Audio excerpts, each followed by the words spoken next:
কোরআন যখন প্রথম নাজিল হয় তখনের শ্রোতা ছিল কিছু আরব, যারা এক স্থান থেকে অন্য স্থানে ঘুরে বেড়াত। এখন এই আয়াতগুলো কিছুক্ষণের জন্য তাদের দৃষ্টিতে দেখুন। আলাম নাজআলিল আরদা মিহাদা, আমরা কি জমিনকে তোমাদের জন্য বিছানা স্বরূপ বানাইনি? তারা কোথায় ভ্রমণ করত? মরুভূমিতে। তারা সেখানে কি দেখত? বিশাল বালুকাময় এলাকা তাদের সামনে বিছানো রয়েছে। এরপর আল্লাহ বলেন, ওয়াল জিবালা আওতাদা, আর পাহাড়গুলোকে বানিয়েছি পেরেক স্বরূপ। সে যখন মরুভূমিতে তাঁবু খাটায় এবং সে দেখে তার পেছনের পাহাড়গুলো একই রকমের, তাই না? সে যখনই তার তাঁবুর কথা ভাবে তার মাথায় আসে পাহাড়গুলোর কথা। তার ভ্রমণের সময় রাত চলে আসে, তাই তাকে ক্যাম্প করতে হয়, তাঁবু বানাতে হয়।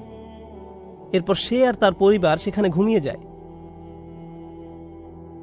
ওয়াজআলনাল লাইলা লিবাসা, এবং আমি রাতকে বানিয়েছি আবরণ স্বরূপ। রাত হলো আবরণ স্বরূপ। আরেকটা সময় আল্লাহ রাত এবং আবরণের কথা একসাথে উল্লেখ করেছেন, যখন তিনি রমজান ও স্ত্রী নিয়ে কথা বলেছেন। উহিল্লা লাকুম লাইলাতুস সিয়ামি আর রাফাস ইলা নিসাইকুম হুন্না লিবাসুল লাকুম, তারা তোমাদের পরিচ্ছদ স্বরূপ, আবরণ স্বরূপ। এখানে স্ত্রীকে পরিচ্ছদ স্বরূপ বা আবরণ স্বরূপ বলা হয়েছে, কারণ রাতে যখন স্বামী স্ত্রী পাশাপাশি ঘুমায় তখন তারা একে অপরের আবরণ স্বরূপ হয়ে যায়। তো সেই মুসাফির রাত হলে তার স্ত্রীর সাথে ঘুমিয়ে পড়ে। ওয়াজআলনা নাওমাকুম সুবাতা, এবং ঘুম আপনাকে বিচ্ছিন্ন করে দেয়। তাঁবু খাটানোর পর আপনি ঘুমাতে যান, আপনি তখন দুনিয়া থেকে বিচ্ছিন্ন। এরপরে ওয়াজআলনান নাহারা মাআশা ওয়াজআলনাল লাইলা লিবাসা, রাত আপনার জন্য আবরণ স্বরূপ, ঘুম আপনাকে বিচ্ছিন্ন করে ফেলে দুনিয়া থেকে। ওয়াজআলনাল লাইলা লিবাসা ওয়াজআলনান নাহারা মাআশা, তো সকালে ওই মুসাফির তাঁবু থেকে বের হয়ে আসে। সে এখন প্রস্তুত হয় বের হওয়ার জন্য, এবং সে মরুভূমিতে বেরিয়ে পড়ে। আর তার সামনে এখন অসীম আকাশ। আগের শতাব্দীতে যারা চাইনিজ রেল রোড তৈরি করতে কাজ করত, তারা বলতো টেক্সাসের আকাশ অনেক বড়। এই কথাটা বেশ প্রচলিত ছিল যে টেক্সাসের আকাশ বড়। আমি এই কথাটার সাথে দ্বিমত পোষণ করি। আমার মতে মরুভূমির আকাশ বড়। আমার মতে মরুভূমির আকাশই বড়। ওয়াবানাইনা ফাওকাকুম সাবআন শিদাদা, আমি নির্মাণ করেছি তোমাদের মাথার উপর মজবুত সপ্ত আকাশ। তাঁবুতে সে ছাদের নিচে থাকে, সেখানে সে ছোট্ট একটা বাতি জ্বালায় আলোর জন্য। একই জিনিস আল্লাহ করেছেন তার ছাদে। আর তার বাতি কোনটি? ওয়াজআলনা সিরাজা ওয়াহাজা, এবং একটি উজ্জ্বল প্রদীপ সৃষ্টি করেছি। ওয়াহাজ, তীব্র গরম। সূর্যের তাপ মরুভূমির মতো এত তীব্রভাবে কোথাও পড়ে না। আপনি যদি ভুল মাসে উমরায় যান তাহলে এর তীব্রতা বুঝতে পারবেন। এটা খুবই গরম, এমনকি আপনার মাথায় একটা ডিমও ভেজে ফেলা যাবে। এটা সম্পূর্ণটাই একজন ভ্রমণকারীর এক রাতের ভ্রমণের গল্প, তাই না? যখন রাত শেষ হয়ে যায়, দিন আসে, তখন সে কি করে? সে তার তাঁবু ভাঁজ করে এবং সে আবার পথে বেরিয়ে পড়ে। এই সব কিছু দ্বারা, এই সব দৃশ্য দ্বারা আল্লাহ বোঝাচ্ছেন আপনার সম্পূর্ণ জীবনটা একদিনের মাত্র, এবং আপনি একজন মুসাফির। একটা সময় আসবে যখন আপনাকে আপনার তাঁবু ভাঁজ করে চলে যেতে হবে। যখন সময় আসবে আল্লাহ তখন পাহাড়গুলোকে ওই তাঁবুর মতো ফেলে দিবেন। আল্লাহ বলেন, ওয়াসুইরাতিল জিবালু ফাকানাত সারাবা, আর পর্বতগুলোকে করা হবে চলমান, ফলে নিছক মরীচিকায় পরিণত হবে। তাই এই মুসাফির ও তার একদিন ও এক রাতের ঘটনা দিয়ে আল্লাহ আপনার সম্পূর্ণ জীবনকেই বোঝাচ্ছেন। এজন্য কোরআনের অন্য স্থানে আল্লাহ বলছেন, ইল্লা বিস্তুম ইল্লা ইয়াওমান, তোমরা মাত্র একদিন অবস্থান করছিলে, আমরা এখানে মাত্র একদিন ছিলাম। এই সকল আয়াত তারই প্রমাণ দেয়। আমাদের সম্পূর্ণ জীবনটা মাত্র একদিনের। আমাদের সম্পূর্ণ জীবনটা মাত্র একদিনের। সুবহানাল্লাহ। গত সেশনে আমরা ঈমান ও আমলের ব্যাপারে কিছু গুরুত্বপূর্ণ বিষয় জেনেছিলাম। তাহলে এখন আমাদের সূরা আসরের শেষ আয়াতের শেষ দুইটি বিষয় বাকি আছে। সেগুলো হলো তাওয়াসাউ বিল হক, তাওয়াসাউ বিস সবর। প্রথমত আসুন আমরা ভাষাগত দিক থেকে এটা বুঝে নেই। আল্লাহ এখানে বলতে পারতেন ওয়া তাওয়াসাউ বিল হক ওয়াস সবর, এখানে এভাবে বললেও এ দিয়ে একই অর্থ বোঝাতো। এমনকি এর চেয়ে আরেকটু বেশি গুরুত্ব দিয়ে এভাবে বললেও হতো যে ওয়াতাওয়াসাউ বিল হক ওয়া বিস-সবর, এটা আগেরটার চেয়ে বেশি গুরুত্ব বোঝায়। কিন্তু এই দুটোর উপরে গুরুত্বের তৃতীয় পর্যায় হলো ওয়াতাওয়াসাউ বিল হক ওয়াতাওয়াসাউ বিস-সবর। এটা হচ্ছে সবচেয়ে বেশি গুরুত্ব বোঝানোর জন্য উপযুক্ত শব্দ, যেখানে ক্রিয়ার পুনরাবৃত্তি হয়েছে আবার অব্যয়েরও পুনরাবৃত্তি হয়েছে। কেননা খুব কম কথায় কোনো কিছু বোঝাতে চাইলে শুধু একবার ক্রিয়া উল্লেখ করলেই চলে, অব্যয়ের পুনরাবৃত্তি করার প্রয়োজন নেই। আবার ক্রিয়ারও পুনরাবৃত্তি করার প্রয়োজন নেই। কিন্তু যেহেতু এখানে পুনরাবৃত্তি করা হয়েছে, তাই এই দুইটি বিষয়ের গুরুত্ব আলাদাভাবে তুলে ধরা হয়েছে। এগুলো কতটা তাৎপর্যপূর্ণ তাই এখানে বোঝানো হয়েছে। তার উপর আরও একটি বিষয় হচ্ছে, আমরা সূরা আসরের পূর্বের পাঠগুলোতে আপনাদেরকে কয়েকবার বলেছি, যখন আমরা বলি আমিলুস সলিহাত, তারা সৎ কাজ করে বা তারা ভালো কাজ করে, এই দুটি কিন্তু আমল। সংক্ষেপে বললে এখানে এই দুটিকে আলাদাভাবে বলার প্রয়োজন ছিল না। আপনি যদি বলেন আমিলুস সলিহাত, এর মধ্যে তাওয়াসাউ বিল হক ও তাওয়াসাউ বিস-সবর এটাও আছে। প্রথমত আমরা এইটুকু বুঝি। দ্বিতীয়ত বলবো, আমরা তাওয়াসাউ বিল হক নিয়ে একটু বিশ্লেষণ করব, আর তারপর আমিলুস সলিহাতের সাথে মিলিয়ে এর অর্থ বুঝব। কারণ এই আয়াত পাঠের উদ্দেশ্য কেবল আলাদাভাবে এর উপাদানগুলো বোঝা নয়, বরং এই উপাদানগুলোর মধ্যকার সম্পর্ক বুঝতে পারাই আমাদের উদ্দেশ্য। সুতরাং আমাদেরকে এ দুটোই বুঝতে হবে। তাহলে আমরা যখন বলি তাওয়াসাউ বিল হক, প্রথমত ভাষাগতভাবে ওয়াসিয়া বা তাওয়াসি শব্দটি হচ্ছে, আসলে এটা আমরা গত সেশনে আলোচনা করেছিলাম, তাই খুব সংক্ষেপে বলতে গেলে এর মানে হচ্ছে কাউকে কোনো উত্তরাধিকার বা সম্পদ লিখে দেয়া, এভাবেই শব্দটা এসেছে। যখন আপনি কাউকে আপনার সম্পদ লিখে দেন, তখন তার প্রতি আপনার সর্বোচ্চ আন্তরিকতা আর ভালোবাসা থাকে। এমনকি আপনি তাকে কিছু উপদেশ বা ওসিয়ত করে যান, আর যা কিছু আপনি তাদের জন্য রেখে যান তা অবশ্যই তাদের কাছে খুবই মূল্যবান। তাহলে কেউ যখন তাওয়াসি করতে চায়, এই ধরনের উপদেশ করার মধ্য দিয়ে তা প্রকাশ পায়। এটা ইখবার থেকে আলাদা।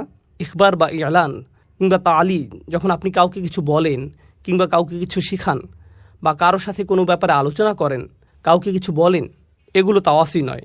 তাওয়াসি এর মধ্য দিয়ে কারো প্রতি ভালোবাসা, আন্তরিকতা প্রকাশ পায়। আপনি কারোর সাথে এমনভাবে কথা বলেন যা দিয়ে তার প্রতি সত্যিকারের উদ্বিগ্নতা প্রকাশ পায়, আর আপনার মনে হয় যেন আপনার সময় শেষ হয়ে আসছে, আপনি সব সম্পদ রেখে চলে যাবেন, আপনার খুব বেশি সময় নেই, তাহলে আপনাকে তাড়াতাড়ি করতে হবে, আমাকে এই সব কিছু তোমার কাছে বুঝিয়ে দিতে হবে, আমি এখান থেকে চলে যাওয়ার আগেই যেন তুমি সব কিছু বুঝতে পারো। এটাই হলো তাওয়াসি এর মর্মার্থ। এরপর বিল হক শব্দটিকে আমরা তিনভাবে বুঝতে পারি, আর এগুলোর প্রত্যেকটি মিলেই এই পুরো বাক্যটির অর্থ বোঝা যায়। প্রথমত, এই শব্দের শুরুর বা, এটাকে আমরা ক্রিয়ার বিশেষণ হিসাবে নিতে পারি। এটা একটা ক্রিয়া বিশেষণাত্মক বাক্য হতে পারে। বাংলা করলে এর মানে দাঁড়ায় তারা একে অপরকে উপদেশ দেয়, তারা তাওয়াসি দেয়, তারা একে অপরকে উৎসাহিত করে। এটা হলো সরল অনুবাদ। তারা একে অপরকে সর্বোচ্চ আন্তরিকতার সাথে উপদেশ দেয়, সত্যিকার ভাবেই, সত্যের সাথে বা সত্যের দিকে না বলে, সত্যের সাথে বা সত্যের দিকে না বলে আমি এর অনুবাদ করেছি সত্যিকার ভাবেই। আমি শব্দটিকে ক্রিয়া বিশেষণ হিসাবে নিয়েছি। অর্থাৎ যখন তারা একে অপরকে উপদেশ দেয়, তারা সত্যিকার অর্থেই সেই উপদেশটি দেয়। তারা বিষয়টিকে হালকাভাবে নেয় না বা উপদেশ দেওয়ার সময় সংকোচ বোধ করে না, এবং উপদেশ দেওয়ার ক্ষেত্রে তারা প্রকৃত অর্থে সৎ এবং আন্তরিক। অনেক সময় এমন হয়, যখন আপনি কাউকে উপদেশ দিতে যান, তাকে সত্যিটা পুরোপুরিভাবে বলার আগে আপনি দুইবার ভাবেন, কারণ আপনি তখন ভাবেন কি জানি সেটা শুনে আবার কি ভাববে। আপনি সত্যিটা জানানোর প্রতি পুরোপুরি সৎ নন। কিন্তু এখানে আমরা দেখছি যে যেহেতু এটা ক্রিয়া বিশেষণাত্মক বাক্য, বিল হক শব্দটি হালও হতে পারে। আমরা এখানে দেখতে পাচ্ছি যেভাবে আপনি এই উপদেশটি দিবেন তা হবে পুরোপুরি সত্যিকার ও আন্তরিক। এতে আন্তরিকতা থাকবে, এতে পুরোপুরি সততা থাকবে। এটা হলো প্রথম বিষয়। বাংলা ভাবার্থ করলে বিল হকের আরও একটি অর্থ হতে পারে সত্যের সাথে। আর এখানে আমরা বেশ কয়েকজন সাহাবীর তাফসির দেখতে পাই যারা বলেছেন সত্য বলতে এখানে, যেমন কাতাদা বলেছেন সত্য বলতে এখানে কোরআন বোঝানো হয়েছে, বা সত্য বলতে এখানে তাওহীদ বোঝানো হয়েছে, বা ওয়াহি বোঝানো হয়েছে, কিংবা রাসূল সাল্লাল্লাহু আলাইহি সাল্লামের উত্তরাধিকারকে বোঝানো হয়েছে। এ থেকে আমরা যা বুঝতে পারি তা হলো, যখন আপনি কাউকে কোনো উপদেশ দিবেন, আপনি তাকে কোরআনের মাধ্যমে উপদেশ দিবেন। অর্থাৎ যখন আপনারা একে অপরকে উপদেশ দিবেন, আপনি কিসের দ্বারা উপদেশ দিবেন? একটি আয়াতের মাধ্যমে। আপনি রাসূল সাল্লাল্লাহু আলাইহি সাল্লামের হাদিস দিয়ে উপদেশ দিবেন। এই অবস্থায় থাকলে তিনি কি করতেন? এই অবস্থার ব্যাপারে তিনি কি বলেছেন? আল্লাহ এই ব্যাপারে কি বলেছেন? কেউ হয়তো জীবনের আশা হারিয়ে ফেলেছে, আপনি কিভাবে তাকে তাওয়াসি বিল হক দিবেন? আপনি বলবেন, ইয়া আখি, ইয়া ইবাদি আল্লাযীনা আসরাফু আলা আনফুসিহিম লা তাকনাতু মির রাহমাতিল্লাহ। তুমি কি জানো না আল্লাহ বলেছেন, হে আমার বান্দাগণ, যারা নিজের উপর বাড়াবাড়ি করেছ, আল্লাহর রহমত থেকে নিরাশ হয়েও না। আপনি তাওয়াসি বিল হক করলেন সত্যের মাধ্যমে, আপনি উৎসাহ দিলেন, উপদেশ দিলেন সত্যের মাধ্যমে, সত্যের দ্বারা। এর আরেকটি অর্থ হচ্ছে সত্যের দ্বারা, কোরআনের মাধ্যমে উপদেশ দেওয়ার মাধ্যমে। এভাবেই আমরা একে অপরকে উপদেশ দিব। তৃতীয় অর্থটি হচ্ছে সত্যের প্রতি। তাহলে আমরা পেলাম সত্যিকার ভাবে, আমরা পেলাম সত্যের মাধ্যমে, আর শেষে পাচ্ছি সত্যের প্রতি। অর্থাৎ এ থেকে আমরা বুঝতে পারি এমন একজন মানুষ যে তার উদ্যম হারিয়ে ফেলেছে, সে তার শক্তি হারিয়ে ফেলেছে, তারপরও আল্লাহর উদ্দেশ্যে সে তার কাজ চালিয়ে যাচ্ছে। সূরা এখানে এই অংশটি আসার মাহাত্ম্য হচ্ছে, এই মানুষেরা ইতোমধ্যে ঈমান এনেছে এবং তারা ভালো কাজ করেছে, কিন্তু তাদের উদ্যম শেষ হয়ে আসছে। সুতরাং আপনাকে তাকে মনে করিয়ে দিতে হবে, দেখো, তোমাকে এই সত্যের মুখোমুখি হতে হবে, আমাদের সবাইকে আল্লাহর সামনে দাঁড়াতে হবে। এই চূড়ান্ত সত্যটা ভুলে যেও না। আপনাদের একে অপরকে উপদেশ দিতে হবে, একে অপরকে স্মরণ করিয়ে দিতে হবে যে আমাদের উদ্দেশ্যটি কী ছিল। কারণ এখানে ইলা শব্দটির যে অর্থ আমরা পাই, এখানে এটার অর্থ হলো তাদের এই সকল কর্মের আসল উদ্দেশ্যের প্রতি আপনি তাদেরকে স্মরণ করিয়ে দিন। তাহলে আমরা তাওয়াসি বিল হক এ আয়াতের বা এর মাহাত্ম্য জানলাম। আল হক শব্দটিরও তিনটি তাৎপর্য রয়েছে। তাহলে আমরা বা এর তিনটি মাহাত্ম্য জানলাম, এবার আমরা আল হক শব্দের তিনটি মাহাত্ম্য জানব। ভাষাগতভাবে আল হক শব্দটি দিয়ে বোঝানো হয় এমন কিছু যা আপনি নিশ্চিতভাবেই সত্য হিসেবে জানেন। এর জন্য আপনাকে আলাদাভাবে বলতে হয় না, আপনার অন্তর থেকে আপনি বিশ্বাস করেন এটাই সত্যি। তাহলে এখানে বলা হচ্ছে, যখন তারা একে অপরকে উপদেশ দেয়, তারা এমন কিছুর প্রতি উপদেশ দেয় যা তারা সত্য হিসেবেই জানে। তাদেরকে এই ব্যাপারে আলাদাভাবে বলতে হয় না, মন থেকেই তারা জানে তাদেরকে যা বলা হচ্ছে তাই সত্য। এটা হচ্ছে আল হক এর প্রথম অর্থ। দ্বিতীয় অর্থ হচ্ছে এমন বিষয় যা দলিলের মাধ্যমে প্রমাণ করা যায়। অর্থাৎ আপনি তাদেরকে এমন বিষয় বললেন, তারা শুনে বলবে, আমি তো এরকম কিছু কখনো শুনিনি, আমার এটাকে সত্য মনে হচ্ছে না। হতে পারে তারা এটা শুনে সত্য মনে করবে, আবার এমনও হতে পারে তারা বলবে, আমি নিশ্চিত নই, আমি এরকম কথা কখনো শুনিনি। তখন আপনি তাদেরকে কি বলবেন? দলিল। হক এর আরেকটি অর্থ হচ্ছে এমন বিষয় যা দলিলের মাধ্যমে প্রমাণ করা যায়, আর এই বিষয়গুলো একটি অপরটির সাথে সম্পর্কযুক্ত। তাহলে আপনি কেমন দলিল উপস্থাপন করবেন? যাতে সত্য মিথ্যার পার্থক্য করা যায়, কোরআনের মাধ্যমে। তাহলে এটা হলো দ্বিতীয় তাৎপর্য। আর তৃতীয়টি খুবই গুরুত্বপূর্ণ। আরবি ভাষায় হক শব্দটি আবশ্যকীয় কাজ বোঝাতেও ব্যবহৃত হয়। এমন কাজ যা আপনার জন্য অত্যাবশ্যকীয়, এটা অধিকার বোঝাতেও ব্যবহৃত হয়। যেমন উদাহরণস্বরূপ বলা যায়, আল্লাহ বলেছেন হুকুকুল্লাহ আর হুকুকুল ইবাদ, তাই না? আরেক জায়গায় আল্লাহ আজ্জা ওয়া জাল্লা বলেছেন হাক্কান আলাল মুত্তাকিন, যাদের তাকওয়া আছে তাদের জন্য এটা একটা আবশ্যকীয় কাজ। এর মানে হচ্ছে তোমরা একে অপরকে নিজেদের দায়িত্বের কথা স্মরণ করিয়ে দিবে, একে অপরকে মনে করিয়ে দিতে হবে। কারণ মানুষ প্রায়ই তাদের দায়িত্বের ব্যাপারে ভুলে যায়, তাদের কর্তব্যের ব্যাপারে উদাসীন হয়ে পড়ে। এগুলো এমন বিষয় যা তাদের অবশ্যই করতে হবে। সুতরাং তাওয়াসি বিল হক এর অর্থ এখানে এমন হতে পারে যে কেউ একজন স্বামী হিসেবে সংসারের প্রতি কর্তব্যে অবহেলা করছে, তখন আপনি তাকে বলবেন, ভাই, তোমার দায়িত্ব আছে, তুমি এই মেয়েটিকে বিয়ে করেছো, মেয়েটিরও তোমার প্রতি অধিকার আছে। এটাও তাওয়াসি বিল হক। কেউ হয়তো তার বাবা মায়ের প্রতি সুবিচার করছে না, আপনি তাকে বললেন, ভাই, তোমার বাবা মায়ের প্রতি কর্তব্য আছে, আল্লাহর প্রতি তোমার দায়বদ্ধতা আছে ভাই, তোমাকে অবশ্যই ঠিক সময় মতো নামাজে দাঁড়াতে হবে। ইন্না সলাতা কানাত আলাল মুমিনিনা কিতাবাম মাওকুতা, এটাও কিন্তু তাওয়াসি বিল হক। এর মানে হলো একে অপরকে নিজেদের দায়িত্ব ও কর্তব্যের ব্যাপারে স্মরণ করানো ও উৎসাহ দেওয়া। এই সবগুলো অর্থ সম্মিলিত হয়েছে মাত্র তিনটি শব্দে, তাওয়াসি বিল হক, এই তিনটি শব্দে। এখন আসুন জেনে নেই এগুলো আগের আয়াতের সাথে কিভাবে সম্পর্কিত। ইল্লাল্লাযীনা আমানু ওয়া আমিলুস সলিহাত, তাহলে এটা হলো তৃতীয় অংশ, তাওয়াসি বিল হক। তাহলে এটা হলো তৃতীয় অংশ, তাওয়াসাও বিল হক। এটা সহজেই বোঝা যায়। বেশিরভাগ মানুষই ভালো কাজ বলতে বোঝে এমন কিছু যা তারা নিজেরা করে। ভালো কাজ মানে হচ্ছে আমি নামাজ পড়ি, আমি দান করি, আমি ভালো কিছু করলাম, আমি গালি দেই না, আমি এটা করি সেটা করি, আমি খারাপ কাজ থেকে দূরে থাকি এবং ভালো কাজ করার চেষ্টা করি। মানে হচ্ছে মানুষ ভালো কাজ বলতে বোঝে যাতে তারা কেবল নিজেরা সম্পৃক্ত। কিন্তু আসলে আমরা দুই ধরনের কাজ করি, এমন কাজ যা আমাদের প্রভাবিত করে আর এমন কাজ যাতে অন্যরা প্রভাবিত হয়। এই দুই ধরনের কাজ আছে। যখন আপনি নামাজ পড়েন তখন কে প্রভাবিত হয়? আপনি নিজেই। যখন আপনি দান করেন এটা আপনাকে প্রভাবিত করে, আবার অন্যকেও প্রভাবিত করে। যখন আপনি মিথ্যা বলেন এটা আপনাকে প্রভাবিত করে, কিন্তু এতে অন্য কেউ প্রভাবিত হয় না। এখন বিষয় হচ্ছে, আপনি যদি শুধুমাত্র এমন ভালো কাজের ব্যাপারে চিন্তা করেন যা শুধু আপনাকে প্রভাবিত করে, আর আপনার আশেপাশের মানুষরা এমন নয়, হয়তো অন্য কিছু করছে, তারা তাদের কর্তব্যে অবহেলা করছে, আর তারা যে তাদের দায়িত্ব অবহেলা করছে তা শুধু তাদেরকেই সমস্যায় ফেলছে না, বরং কাকে সমস্যায় ফেলছে? অন্যদেরকেও। আপনার অন্যদের প্রতিও দায়িত্ব আছে, আর এর অবহেলার কারণে অন্যরা প্রভাবিত হচ্ছে। আপনাকে অন্যায়ের বিপক্ষে দাঁড়িয়ে সত্য কথা বলতে হবে, এটা আপনার দায়িত্ব, এটা মানবতার প্রশ্ন। সহজভাবে বললে আসলে এমনটা করতে সাহসের প্রয়োজন হয়। সেই মুহূর্তে কথা বলা যখন আপনি দেখছেন আপনার চুপ থাকার কারণে হয়তো অন্য কেউ সমস্যায় পড়বে, এটা হলো তাওয়াসি বিল হক। আমাকে সত্যিকার অর্থেই তার পক্ষে দাঁড়াতে হবে, কারণ আমি যদি না দাঁড়াই তাহলে নিশ্চিতভাবে অন্য কেউ সমস্যায় পড়বে। ধরুন আপনি রাস্তা দিয়ে যাচ্ছেন, সেখানে হয়তো কিছু বাচ্চা বেসবল খেলছে রাস্তার মাঝখানে। তারা খুব জোরে বল মারছে, বল হয়তো মানুষের গাড়িতে পড়ছে।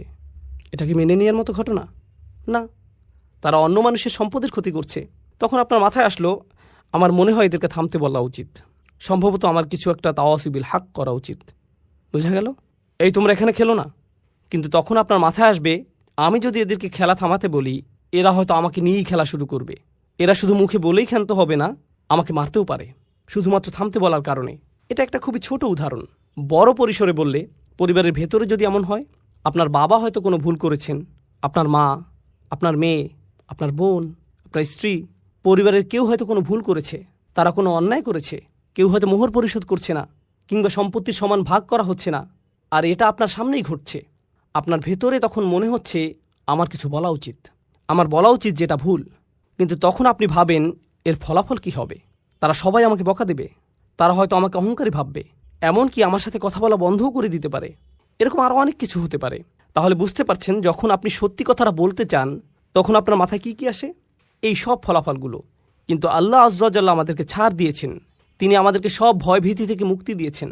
এই কারণে আমাদের সকল ভয় দুশ্চিন্তা চলে যায় যখন আল্লাহ বলেন ইল্লাল্লাযীনা আমানু। প্রথম অংশে যখন আপনার ঈমান থাকে তখন কি হয়? তখন আপনি কাকে ভয় পান? শুধুমাত্র আল্লাহ, কেবল আল্লাহ। যখন আপনি ভালো কাজ করেন তখন শুধু ঈমান বাড়তে থাকে, আর যখন ঈমান বাড়তে থাকে তখন আপনার পক্ষে তাওয়াসি বিল হক করাটা সহজ হয়ে যায়। আর যদি আপনি অনুভব করেন যে তাওয়াসি বিল হক করাটা আপনার পক্ষে বেশ কঠিন, বলুন তো এর মানে কি দাঁড়ায়? এর মানে দাঁড়ায় আপনার ঈমান ততটা শক্তিশালী নয়, আপনার ঈমান যথেষ্ট দৃঢ় নয়। এই দুটি বিষয় একটি অপরটির সাথে সম্পর্কযুক্ত। সত্যের পক্ষে দাঁড়ানো এবং কথা বলার সাহস থাকা সরাসরি ঈমানের সাথে সম্পর্কিত, একেবারে সরাসরিভাবে যুক্ত। শেষ অংশটা নিয়ে বলি। এই দুইটি বিষয় যেহেতু একটি অপরটির সাথে সম্পর্কিত, এখানে একটা হাদিস মনে পড়েছে। এটা আনাস রাদিয়াল্লাহু তাআলা আনহু কর্তৃক বর্ণিত সহিহ মুসলিমের হাদিস। আচ্ছা, আগে আমরা আবু সাঈদ আল খুদরির হাদিসটি দেখি। মান রাআ মিনকুম মুনকারান ফালিয়ুগাইয়িরু বিয়াদিহি ফাইল্লাম তাস্তাতি ফাবিকলবিহি যালিকা আদআফু আল ঈমান। আদআফুল আমল নয়, আদআফুল ঈমান। তিনি বলেন, কেউ যদি কোনো খারাপ কাজ সংঘটিত হতে দেখে তার উচিত হাত দিয়ে তার প্রতিরোধ করা। এটাও কিন্তু তাওয়াসি বিল হক। তিনি যদি এটা না পারেন তাহলে কি দিয়ে প্রতিবাদ করা উচিত? তার মুখ দিয়ে প্রতিবাদ করা উচিত, তার এর বিরুদ্ধে বলা উচিত। সে যদি এটাও না পারে, অন্তত তার অন্তরে এ ব্যাপারে খারাপ ধারণা করা উচিত। আর এটাই হচ্ছে সবচেয়ে দুর্বল ঈমান, আর এটাই হচ্ছে সবচেয়ে দুর্বল ঈমানের পরিচয়। রাসূল সাল্লাল্লাহু আলাইহি ওয়াসাল্লাম বলেননি যে এটা হচ্ছে সবচেয়ে দুর্বল আমলের পরিচয়, এটা হচ্ছে সবচেয়ে দুর্বল ঈমান। তার মানে তিনি মানুষকে সত্যের প্রতি উৎসাহ দেয়া, সত্যের জন্য কিছু করাকে সরাসরি ঈমানের সাথে সংযুক্ত করেছেন। ঠিক যেভাবে সূরায় এসেছে, ইল্লাল্লাযীনা আমানু ওয়া আমিলুস সলিহাত ওয়া তাওয়াসাউ বিল হক। ইল্লাল্লাযীনা আমানু ওয়া আমিলুস সলিহাত, তারপর সাথে সাথে ওয়া তাওয়াসাউ বিল হক। এই তিনটিকে সম্পর্কযুক্ত করা হয়েছে। আর এই ব্যাপারে সবশেষে বলতে চাই, তাওয়াসি বিল হক হয়ে থাকে, এখানে তাওয়াসি শব্দটির মূল হচ্ছে তাফাউল, যার মানে হচ্ছে সহযোগিতা। তার মানে হচ্ছে এটা আপনার সমাজে হয়ে থাকে। এখানে বলা হচ্ছে যে এগুলো আপনার সমাজে সংঘটিত হবে, আপনার পরিবারে, আপনার মুসলিম বন্ধুদের মধ্যে, যারা নিজেদের মুসলিম দাবি করে, যারা ভালো কাজ করে। তাহলে তাওয়াসি বিল হক এখান থেকেই শুরু, তারপর এটা ছড়িয়ে পড়ে। সুতরাং যখন আমরা বলি অমুসলিমদের এই সত্যের ব্যাপারে জানানো দরকার, সর্বোপরি সমাজের প্রতি কর্তব্য, এই সব কিছু ঠিক আছে, কিন্তু এর শুরুটা কোথায় হবে? এর শুরু হবে আমাদের নিজেদের ঘরেই। যদিও শুরু করার জন্য এটাই সবচেয়ে কঠিন জায়গা, তবু এখান থেকেই আমাদের তাওয়াসুই বিল হক এর সূচনা করতে হবে। আমাদেরকে সকল অন্যায় ও ভুল ভ্রান্তির দিকে নজর দিতে হবে, সেই সাথে ইমানের মৌলিক দিকগুলোর সাথে সাংঘর্ষিক বিষয়গুলোর প্রতি তাকাতে হবে, যা হয়তো আমাদের নিজেদের পরিবারেই ঘটছে, আর আমাদেরকে এর বিরুদ্ধে সোচ্চার হতে হবে।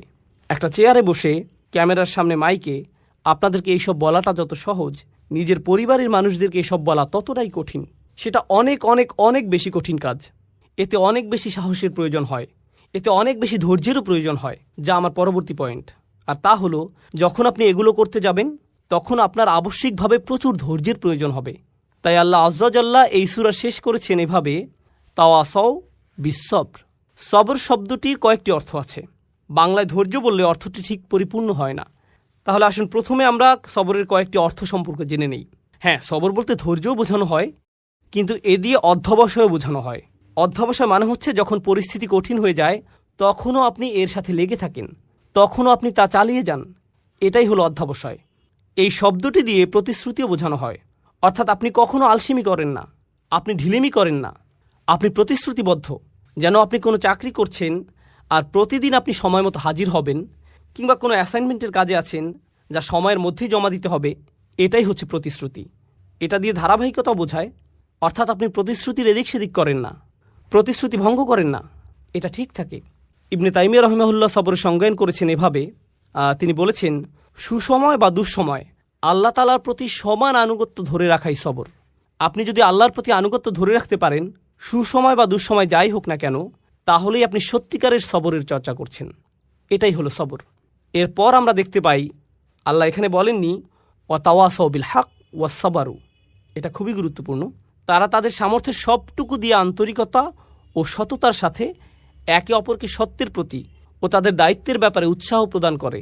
আর আল্লাহ এখানে এইটুকু বলেননি যে তারা ধৈর্য ধরে কাজ করে, তিনি কেবল বলেননি যে তারা ধৈর্য ধরে, তিনি আরও আকবারিয়ে বলেছেন ওয়াতাওয়াসাউ বিসসবর, যার মাধ্যমে আর বড় কিছু বোঝায়।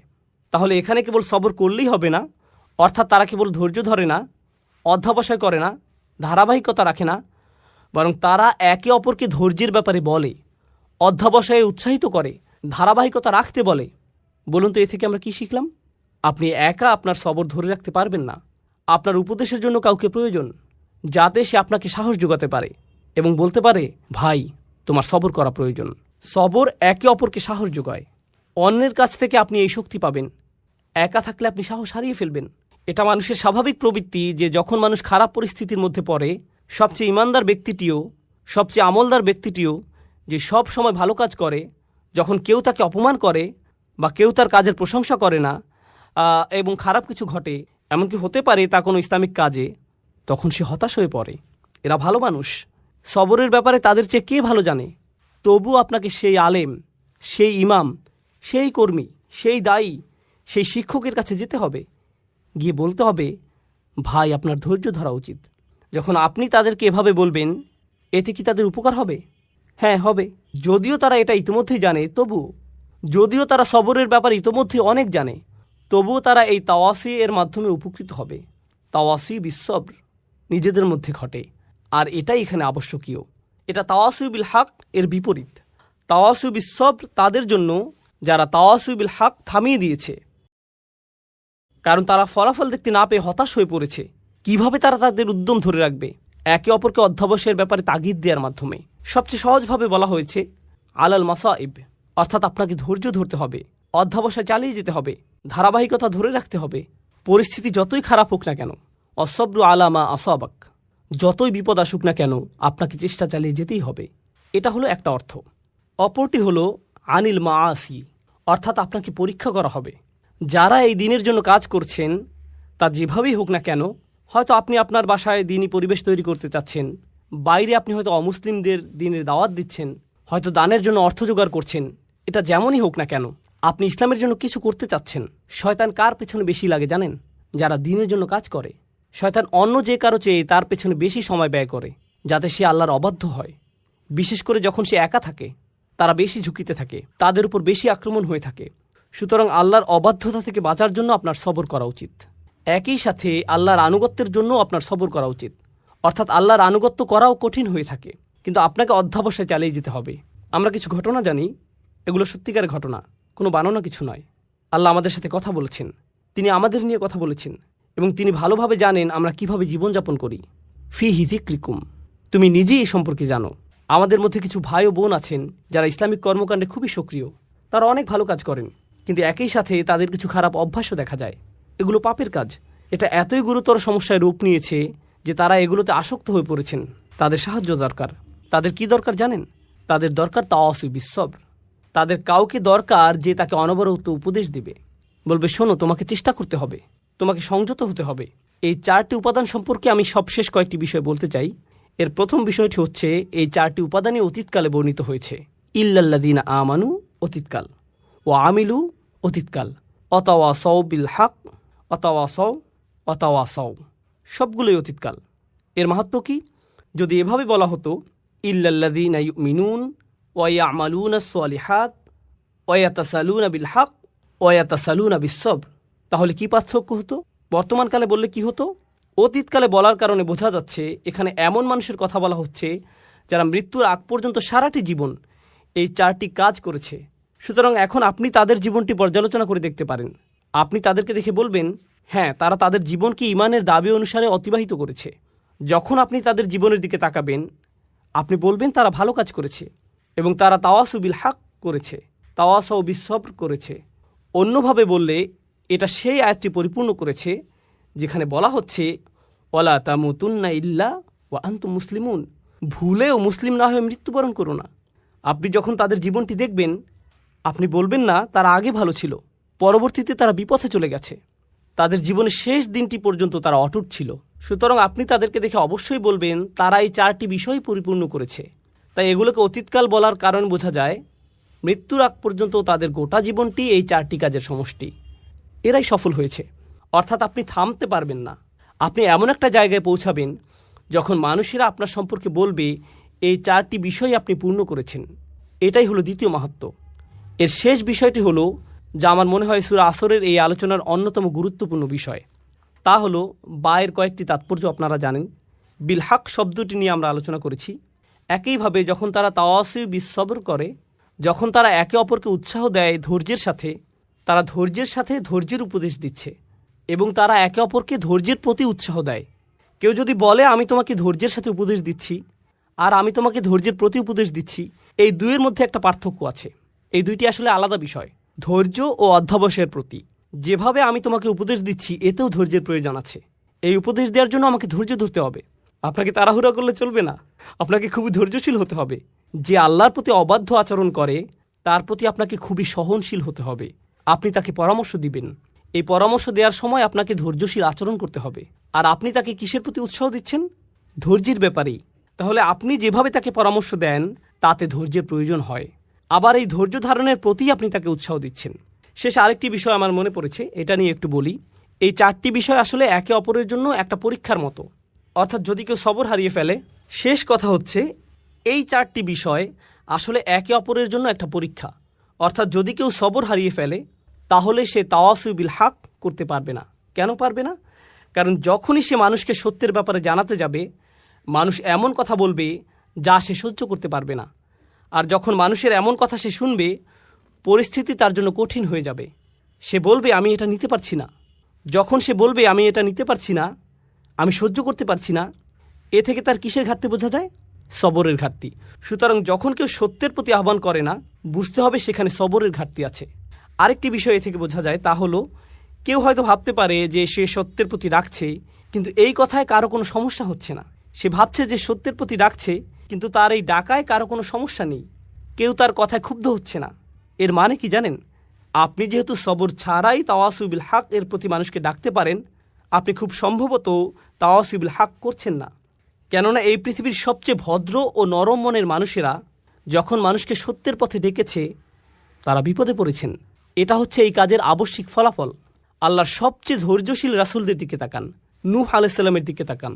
তার পুরোটা জীবন ছিল দাওয়াতি কাজে পূর্ণ, আর পুরো জীবন জুড়েই ছিল সবর।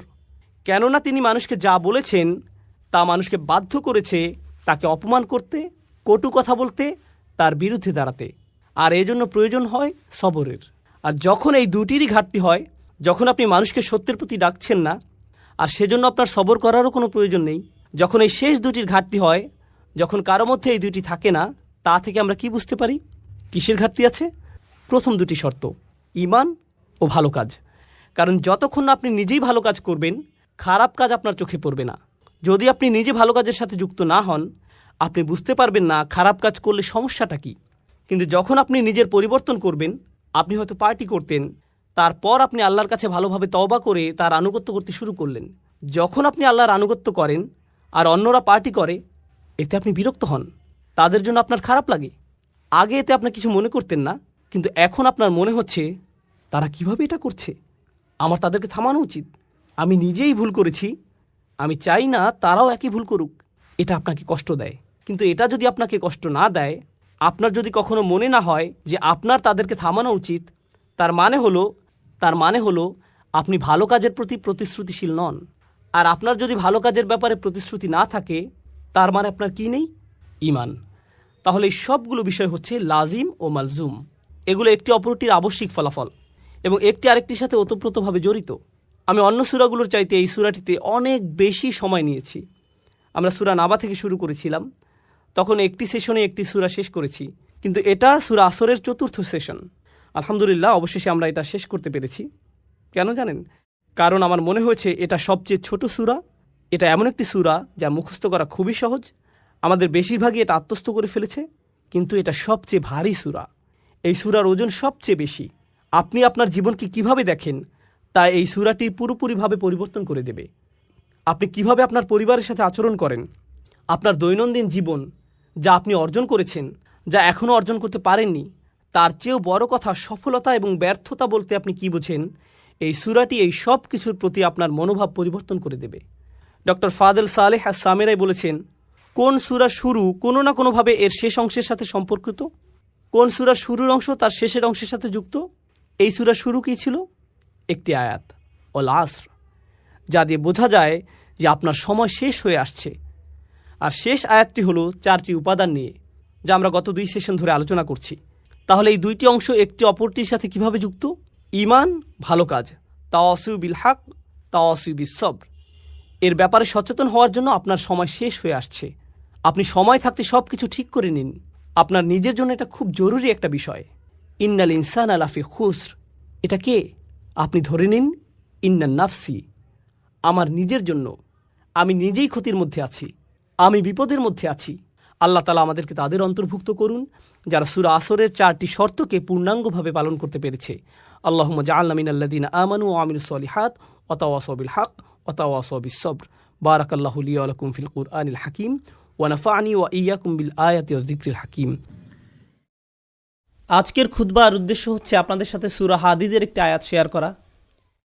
কিন্তু এই আয়াত থেকে কিছু শিক্ষা বলার আগে আমি প্রাসঙ্গিক কিছু কথা বলতে চাই। সূরা হাদীদের মাঝখানে আল্লাহ বিচার দিবসের একটি চিত্র তুলে ধরেছেন। বিচার দিবস এমন একটা বিষয় যা নিয়ে আল্লাহ কোরআনে বহু জায়গায় আলোচনা করেছেন। সাধারণত তিনি যখন এই সম্পর্কে বলেন, তিনি বিশ্বাসীদের সম্পর্কে বলেন যারা জান্নাতের দিকে ধাবমান, এবং তিনি অবিশ্বাসীদের সম্পর্কে বলেন যারা জাহান্নামের দিকে অগ্রসর হচ্ছে। কিন্তু আলোচ্য অংশে একটি ব্যতিক্রমী চিত্র তুলে ধরা হয়েছে। এখানে আল্লাহ বিশ্বাসী এবং অবিশ্বাসীদের তুলনা করার পরিবর্তে তিনি বিশ্বাসী এবং মুনাফিকদের তুলনা করেছেন। আল্লাহ যেন আমাদেরকে তাদের অন্তর্ভুক্ত না করেন। আল্লাহ বিশ্বাসীদের বিপরীতে অবিশ্বাসীদের তুলনা করার পরিবর্তে বিশ্বাসীদের বিপরীতে এমন লোকদের তুলনা করেছেন যারা মনে করত যে তাদের ঈমান রয়েছে, অথবা ভান করত যে তারা মুসলিম, অথবা তাদের ঈমান রয়েছে, কিন্তু বিচার দিবসে আল্লাহর কাছে এই ঈমানের কোনো মূল্য থাকবে না। এরাই হলো মুনাফিক। আল্লাহ যেন আমাদেরকে তাদের অন্তর্ভুক্ত না করেন। সূরা হাদীদের এই আলোচ্য অংশটি আমাদের জানা খুবই জরুরি, কারণ এই অংশটি আমাদের জানায় যে বিচার দিবসে কিভাবে এই দলের অন্তর্ভুক্ত হওয়া থেকে রক্ষা পাওয়া যায়। সংক্ষেপে বলতে গেলে কিয়ামতের দিন বিশ্বাসীরা যখন দাঁড়াবে, রাসূল সাল্লাল্লাহু আলাইহি সাল্লাম তাদের দেখতে পাবেন। ইয়াওমা তারা, তিনি দেখতে পাবেন মানে রাসূল সাল্লাল্লাহু আলাইহি সাল্লাম দেখতে পাবেন আল মুমিনিন ওয়াল মুমিনাত, বিশ্বাসী নারী এবং পুরুষদেরকে। ইয়াসআ নূরুহুম বাইনা আইদিহিম ওয়া বিআইমানিহিম, তাদের সম্মুখ ভাগে এবং ডান পাশে তাদের নূর ছোটাছুটি করবে। এর মানে হলো ঈমানদার পুরুষ এবং ঈমানদার নারীদের হৃদয় থেকে এবং ডান হাত থেকে জ্যোতি বিচ্ছুরিত হবে। এই আলোটি কেন জরুরি? কারণ আল্লাহর প্রতি আপনার আমার ঈমান যদি অকৃত্রিম হয় এবং বিশ্বাস দৃঢ় হয়, কিয়ামতের দিন এই বিশ্বাস জ্যোতিতে রূপান্তরিত হয়ে দীপ্তি ছড়াবে। আর এই বিশ্বাস দুনিয়াতে আমার কর্মকে প্রভাবিত করেছে। আমার হাতের সেই কাজগুলোই কিয়ামতের দিন আলোতে রূপান্তরিত হবে। সেদিন আমাদের কাছে দুটো আলো থাকবে। শেষ বিচারের দিনটি হবে নিকষ কালো একটি দিন। আধারে ঢাকা বিস্তীর্ণ পথ পাড়ি দিয়ে আমাদেরকে জান্নাতে পৌঁছাতে হবে এবং সুদীর্ঘ পথ পাড়ি দিতে সবার আলো প্রয়োজন হবে। কিছু কিছু ব্যক্তির আলো হবে অনেক প্রখর। রাসূলুল্লাহ সাল্লাল্লাহু আলাইহি সাল্লাম বলছেন তাদের আলো এত লম্বা হবে যে সেই আলো এক শহর থেকে আরেক শহর পর্যন্ত বিস্তৃত হবে। আবার কারো কারো আলো হবে অত্যন্ত অনুজ্জ্বল। সেই টিমটিমে আলোতে নিজের পা কোথায় ফেলছে কোনো মতে সেটুকুই শুধু দেখা যাবে। তাহলে মানুষ বিভিন্ন মাত্রায় আলো নিয়ে যখন জেগে উঠবে এবং জান্নাতের পথে যাত্রা শুরু করবে, তখন আল্লাহ তাআলার পক্ষ থেকে অভিনন্দন জানানো হবে, কারণ অন্তত তাদের নিজস্ব কিছু আলো রয়েছে। আর অনেকের তো কোনো আলোই নেই, তাই তাদের জান্নাতে যাওয়ার কোনো সুযোগ নেই। আল্লাহ বলবেন, بشراكم اليوم جنات تجري من تحتها الأنهار আল্লাহ বলবেন, আজ তোমাদের জন্য সুসংবাদ জান্নাতের, যার তলদেশ দিয়ে নদী প্রবাহিত। তোমাদের সামনেই এটা আছে, হাঁটতে থাকো, চলতে থাকো। পরবর্তী আয়াতে আল্লাহ অন্য একদল লোকের কথা বলেন যারা জেগে ওঠার পর গভীর বিস্ময় আবিষ্কার করবে পথ চলার জন্য তাদের নিজস্ব কোনো আলো নেই। চারপাশ গভীর অন্ধকার, বহু দূরে তারা দেখবে কিছু আলো। আপনারা দৃশ্যটা কল্পনা করতে পারেন, চারপাশ গভীর অন্ধকারচ্ছন্ন আর বহু দূর থেকে তারা দেখবে কিছু মানুষ আলো নিয়ে এগিয়ে যাচ্ছে। তারা হয়তো মানুষ দেখতে পাবে না, শুধু আলোর বিচ্ছুরণ দেখা যায়। তখন তারা ভাববে আমাদেরকে দ্রুত তাদের কাছে পৌঁছতে হবে, কারণ আলোটা ধীরে ধীরে হারিয়ে যাচ্ছে। তো সেই মুনাফিকরা কিয়ামতের দিন এইরকম একটি তমসাচ্ছন্ন পরিস্থিতিতে জেগে উঠবে, আর তারা বিশ্বাসীদের আলো দেখে তাদের ধরার চেষ্টা করবে, কারণ তাদের নিজস্ব কোনো আলো থাকবে না। তারা জেগে উঠে গভীর বিস্ময় আবিষ্কার করবে তাদের সাহায্য করার মতো কিছুই নেই। يقول المنافقون والمنافقات للذين آمنوا انظرونا نقتبس من نوركم যেদিন মুনাফিক পুরুষ এবং মুনাফিক নারীরা মুমিনদেরকে বলবে, তোমরা আমাদের জন্য অপেক্ষা করো, আমরাও কিছু আলো নিব তোমাদের জ্যোতি থেকে, আমরাও কিছু আলো নিব তোমাদের জ্যোতি থেকে। ইকতিবাস শব্দ দ্বারা বোঝায়, যেমন আগের দিনে আপনার হাতে মশাল থাকতো আর অন্যজনের আগুন থেকে নিজের মশাল জ্বালিয়ে নিতেন, সেরকম। তাই তারা ভাবলো আমরা তোমাদের থেকে কিছুটা আলো ধার নেব, তোমাদেরটা নিয়ে যাব না, একটু থামো, আমাদেরকে সাহায্য করো। তখন মুনাফিকদেরকে বলা হবে, ارجعوا وراءكم তোমরা পিছনে ফিরে যাও, পিছনে ফিরে যাও فالتمسوا نورا এবং আলোর খোঁজ করো, আমরা তোমাদের সাহায্য করব না। হাসরের ময়দান হচ্ছে এমন ভয়াবহ একটি জায়গা যেখানে জন্মদাত্রী মা নিজ সন্তানকে পর্যন্ত অগ্রাহ্য করবে। ভাই বোন, স্বামী স্ত্রী, বাবা মা, আত্মীয় স্বজন, প্রাণের বন্ধু, এই সব পার্থিব সম্পর্কগুলো ছিন্ন হবে। প্রতিটি মানুষ শুধুমাত্র নিজেকে বাঁচাতে উদ্বিগ্ন থাকবে, কেউ এমনকি পিছনে ফিরেও তাকাবে না। তোমরা পিছনে ফিরে যাও এবং আলোর খোঁজ করো, পিছনে ফিরে যাও এক প্রকার ব্যঙ্গাত্মক মন্তব্য, মানে দুনিয়াতে ফেরত যাও এবং আলোর সন্ধান করো। কারণ কেউ যদি দুনিয়াতে তার ঈমান ও কর্ম দিয়ে আলো সংগ্রহ না করে থাকে, তাহলে সেদিন তার নিজস্ব কোনো আলোই থাকবে না।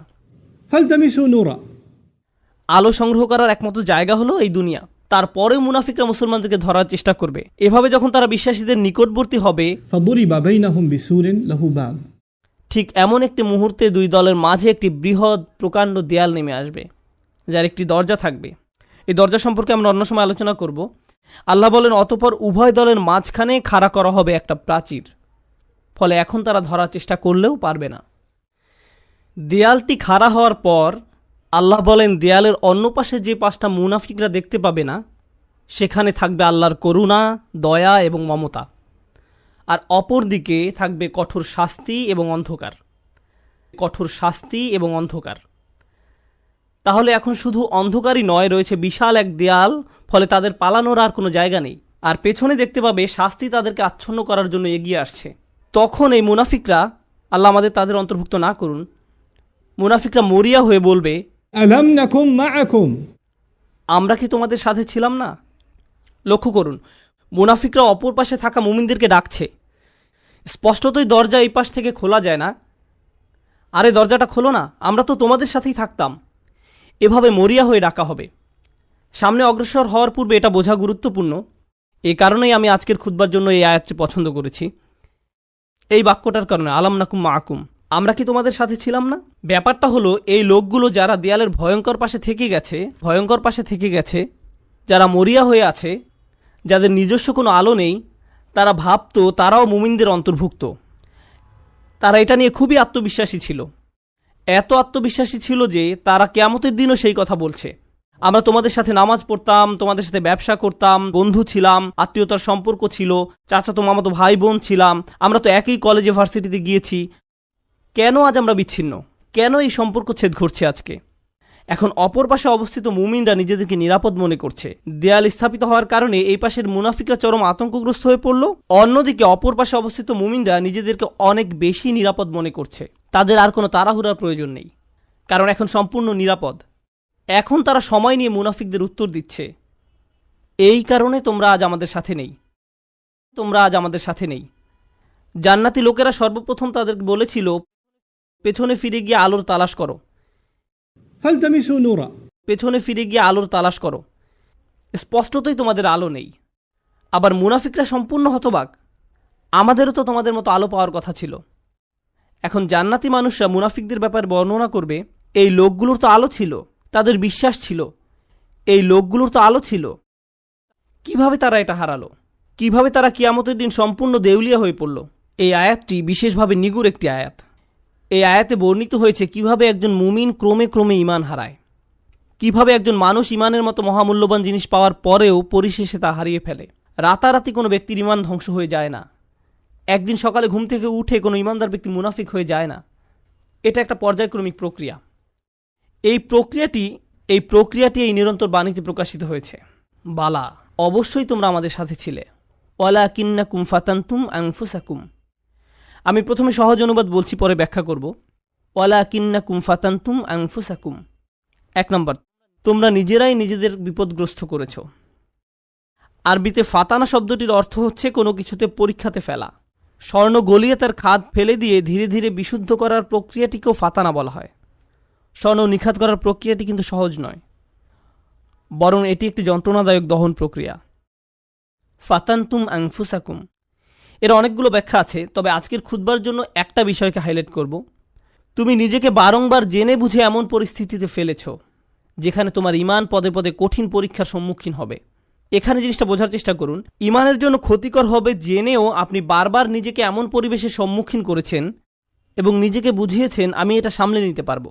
আপনি নিজেকে এমন সব বন্ধু আত্মীয় স্বজন দিয়ে পরিবেষ্টিত করে রেখেছেন যারা খারাপ কাজ করে, খারাপ কথা বলে, অশ্লীল জিনিস দেখে, কিন্তু আপনি নিজেকে বুঝিয়েছেন আমি তাদের মতো না।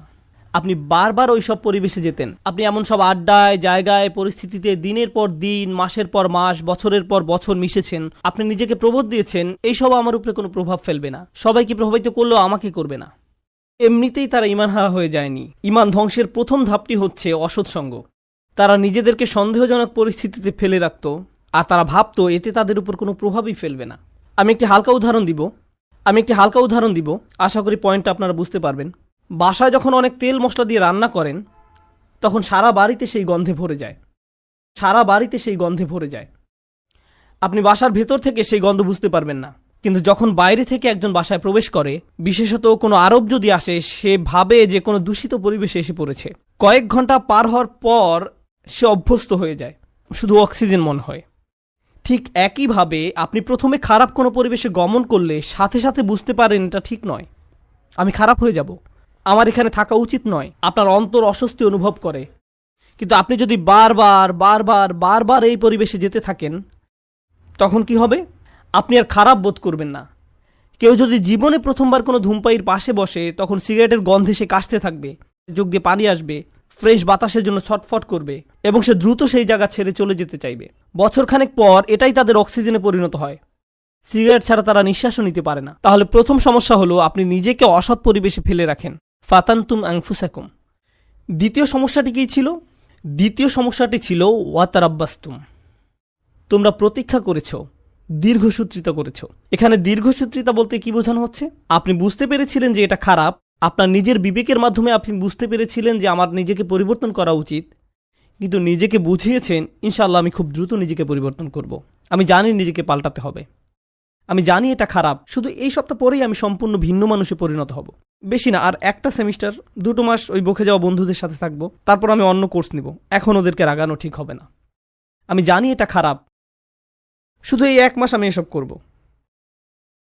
আর এই 1 সপ্তাহ, এই আর 1টা বা 2টা পার্টি, 1টা 2টা ড্রিঙ্কস, এভাবে আপনি নিজেকে বলতে থাকেন। আর সামান্য একটু এই 9-10 মাস পরেই তো রমজানে সব ছেড়ে দিব, পুরাই চেঞ্জ হয়ে যাব।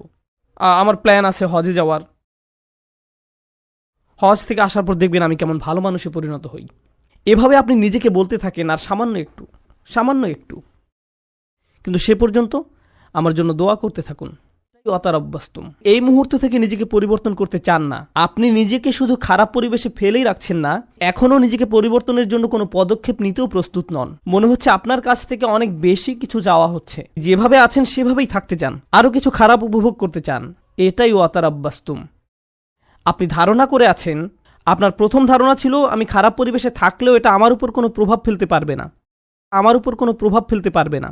সময়ের সাথে সাথে ভয়ঙ্কর খারাপ কিছু আপনার কাছে স্বাভাবিক হয়ে যায়। এখন অতারাব্বাস্তুম বা অপেক্ষা করতে থাকা, দীর্ঘ সুচিন্তা করার প্রভাব কি? আপনি ভাবছিলেন আপনি যে কোনো সময় এই খারাপ কর্ম পরিত্যাগ করতে পারবেন, সব খারাপ সঙ্গ থেকে যে কোনো সময় সরে আসতে পারবেন। আরে আমি তো আর আসক্ত না, আমার তো আর এটার দরকার নেই, আমি তো আর এর সাথে আটকে যাইনি, যখন তখন বেরিয়ে যেতে পারবো। কিন্তু বাস্তবতা এটা নয়। যত বেশি সময় আপনি এর সাথে জড়িয়ে থাকবেন, আপনি তত বেশি এতে আসক্ত হবেন। তারপর এর থেকে বেরিয়ে যাওয়া অসম্ভব হয়ে পড়ে। আপনি আষ্টে পৃষ্ঠে মাথা পড়েন, সম্পূর্ণ ডুবন্ত অবস্থায় নিজেকে আবিষ্কার করেন। আপনি এখন জানেনও না এই পরিবেশের বাইরে সুস্থ জীবনের মানে কি। এরপর আপনি নিজেকে বলতে শুরু করেন, অনেক দেরি হয়ে গেছে, আর সম্ভব না। এরকম ঘটার পর এক অপরাধ বোধের জন্ম নিবে। আমি বহুদিন ধরে এত এত পাপ কাজ করে আসছি, আমার আরও অনেক আগেই তওবা করা উচিত ছিল, এখন অনেক দেরি হয়ে গেছে। নিজেকে খারাপ ভাবতে অথবা মনের ভেতরে অনুশোচনা নিয়ে বেশি দিন কাটাতে কেউই পছন্দ করে না। তখন শয়তান এসে বলবে, তুমি এত অপরাধ বোধে ভুগছো কেন? তোমার তো কোনো দোষ নেই। এই ইসলাম নামের জিনিসটাই তোমার মনের ভেতর যত অপরাধ বোধের জন্ম দিয়েছে।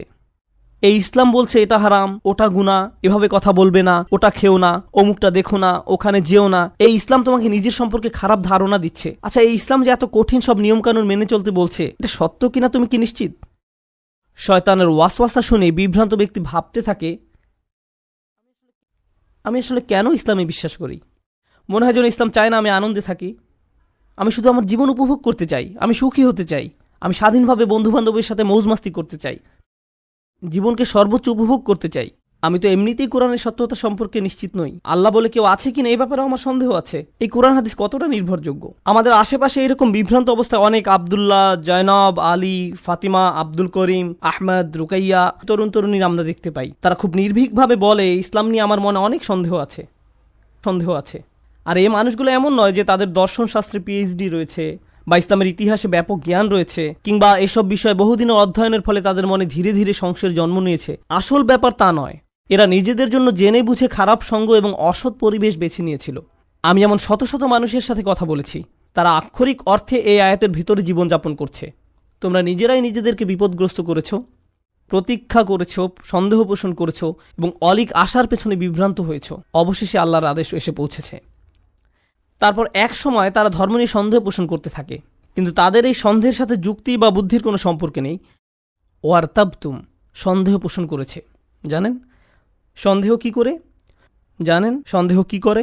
সন্দেহ প্রথমে তাদের ইসলামের গণ্ডি থেকে বের করে দিবে। তারা এভাবে নিজেকে সান্ত্বনা দিবে, এটা তো আসলে পুরোপুরি সত্য না, সুতরাং এটা না মানার কারণে আমার খারাপ অনুভব করার দরকার নেই।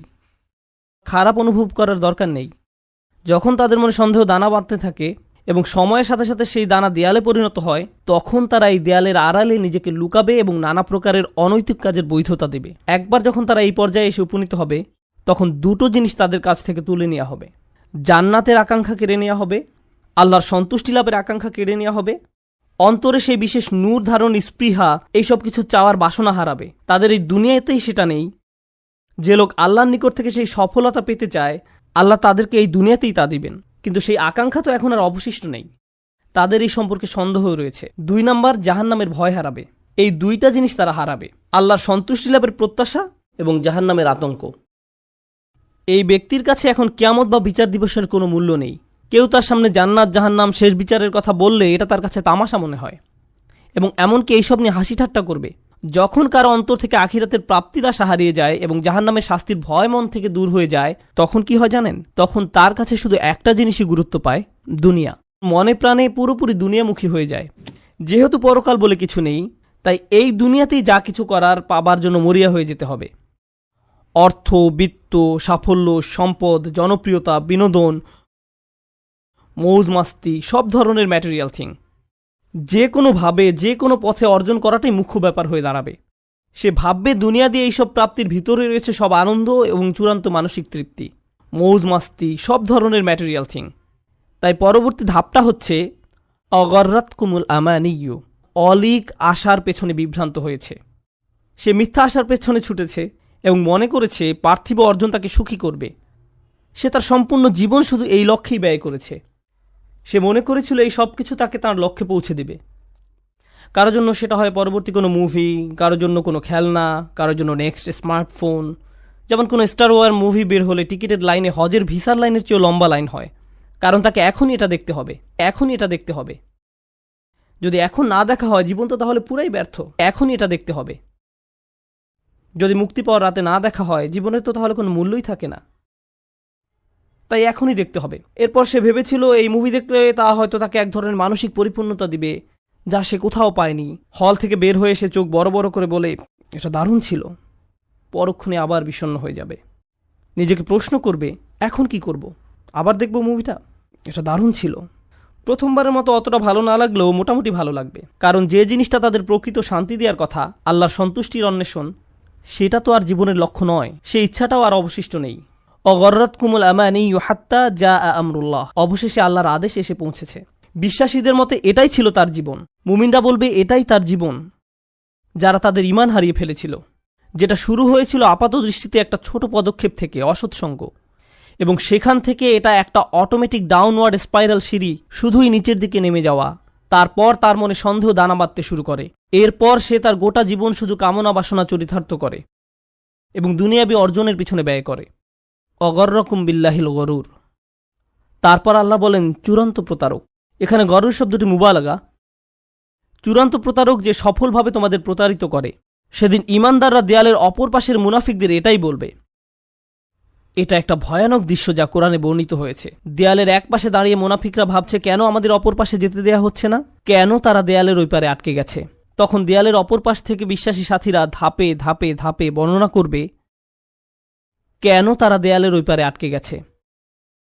আর কোরআনের এই বর্ণনাটি আপনার আমার জন্য আল্লাহর পক্ষ থেকে একটা উপহার।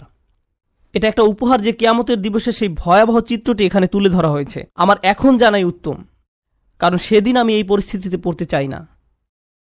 তখন জেনে দিশেহারা, আতঙ্কিত, আশাহত হয়ে পড়তে চাই না। কেন আমি আল্লাহ প্রদত্ত ঈমান হারিয়ে ফেললাম? আপনারা যারা এখানে বসে আছেন, সকল ঈমানদারের অন্তরে আল্লাহ আলো দিয়েছেন। আল্লাহ আমাদের এটা দিয়েছেন। এখন প্রশ্ন হচ্ছে আমরা এই নূরকে অন্তরে ধারণ করতে পারছি কিনা। আমাদের নিজেদের দিকে তাকিয়ে দেখতে হবে আমরা কোথায় আছি। কেউ কেউ হয়তো অসৎসঙ্গের ফিতনার সাথে জড়িয়ে আছি।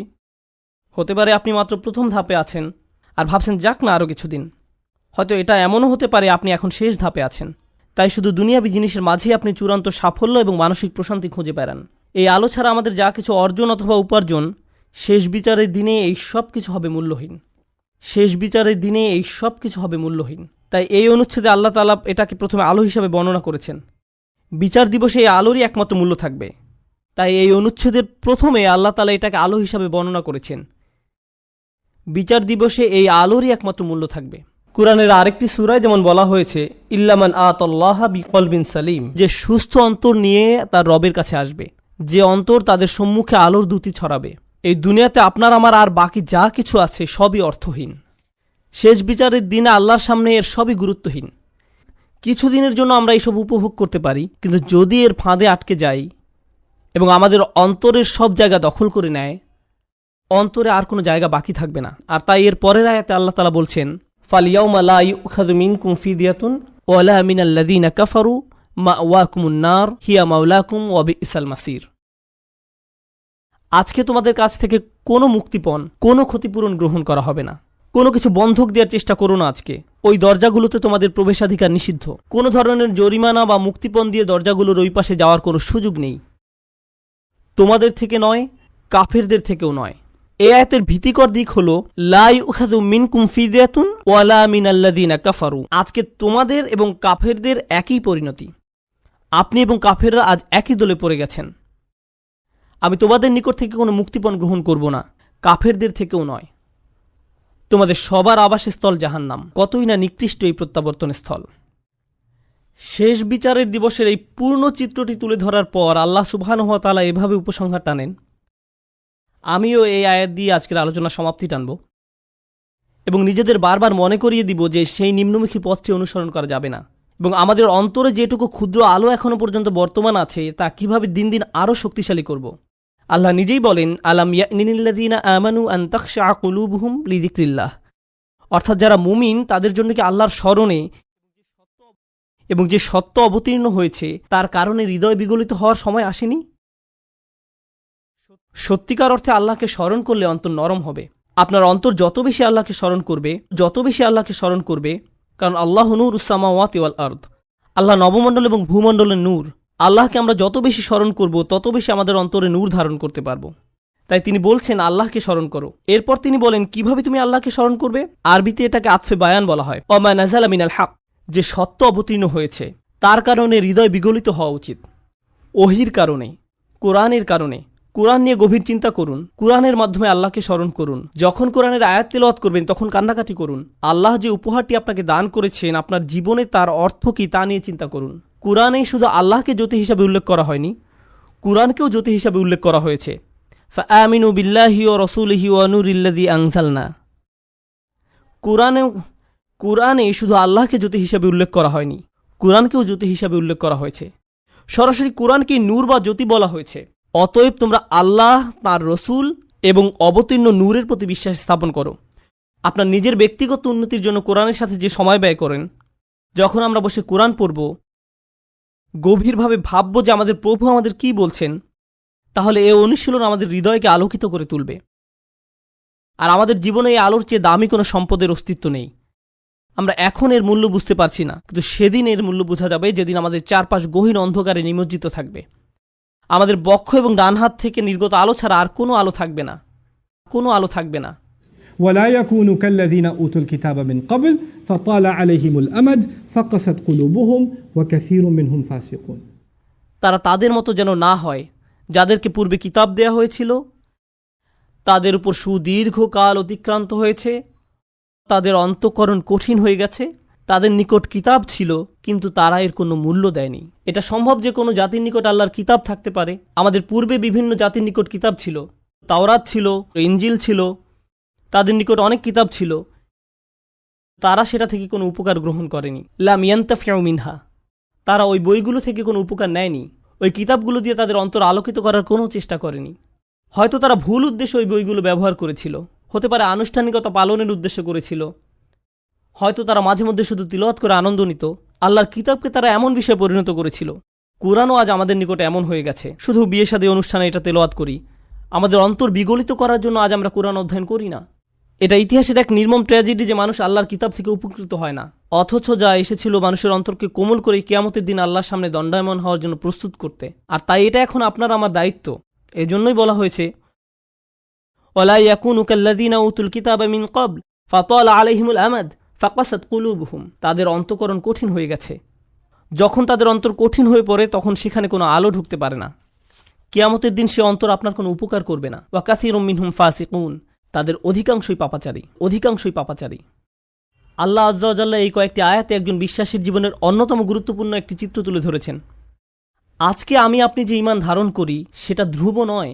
আমাদের অন্তরে যে ঈমানের জ্যোতি দেওয়া হয়েছে সেটা আজীবন থাকবে এমন কোনো গ্যারান্টি নেই। আজকে আমার ঈমান আছে বলেই আমি নিরাপদ, সেটা ভাবার কোনো অবকাশ নেই। কেউ আমাদের মুসলিম মনে করে সালাম দেয় আর আমরাও জবাবে ওয়ালাইকুম আসসালাম বলি, ফলে আমরা মনে করি যে আমরা সবাই মুসলিম, আমাদের সবার অন্তরে আলো আছে। কিন্তু এই আয়াতগুলোর মতে কিছু মানুষ কিয়ামতের দিন জেগে উঠে হতচকিত হয়ে পড়বে, কিছু মানুষ কিয়ামতের দিন জেগে উঠে অবাক হয়ে যাবে। সে বলবে আমি মনে করেছিলাম আমি তোমাদের সাথে, কিন্তু সে তার সাথে নয়। তাই ভালো হয় আমরা যদি এখনই বুঝতে পারি এটা স্বয়ংক্রিয় নয়, এটার গ্যারান্টি নেই। আপনাকে ব্যক্তিগতভাবে এর জন্য প্রচেষ্টা চালাতে হবে, আমাকে ব্যক্তিগতভাবে এর জন্য প্রচেষ্টা চালাতে হবে। বিচার দিবসে আপনার ঈমান যেমন আপনাকে সাহায্য করবে না, তেমনি আমার ঈমানও আপনাকে সাহায্য করবে না। আমরা সবাই নিজ নিজ চিন্তায় অস্থির থাকব, নিজেদের আলোর জন্য চিন্তা করব। ইরজিউ ওয়ারাআকুম ফালতামিসু নূরা, তোমরা পিছনে ফিরে যাও এবং আলোর খোঁজ করো। এখন আমরা একে অন্যের সাহায্য করতে পারি, এখন আমরা একে অন্যের ঈমান শক্তিশালী করার ক্ষেত্রে ভূমিকা রাখতে পারি, কিন্তু সেদিন আল্লাহর সাহায্য ছাড়া আর কোনো সাহায্য থাকবে না। আল্লাহ আজ্জা ওয়া জাল্লা আমাদেরকে তাদের অন্তর্ভুক্ত করুন যারা তাদের আলো সংরক্ষণ করবে। আল্লাহ আজ্জা ওয়া জাল্লা আমাদেরকে তাদের অন্তর্ভুক্ত করুন যারা দেয়ালের ক্ষতিকর পাশে থাকবে না। আল্লাহ আজ্জা ওয়া জাল্লা আমাদের নিজেদের এবং আমাদের প্রিয় মানুষদের মুনাফিকি থেকে রক্ষা করুন। আল্লাহ আমাদের অন্তরকে কঠিন হওয়া থেকে রক্ষা করুন। আল্লাহর স্মরণে এবং কোরআনের বাণীতে অন্তরকে আর্দ্র, নমনীয় এবং জ্যোতির্ময় করে দিন। বারাকাল্লাহু লি ওয়া লাকুম। আসসালামু আলাইকুম ওয়া রাহমাতুল্লাহ।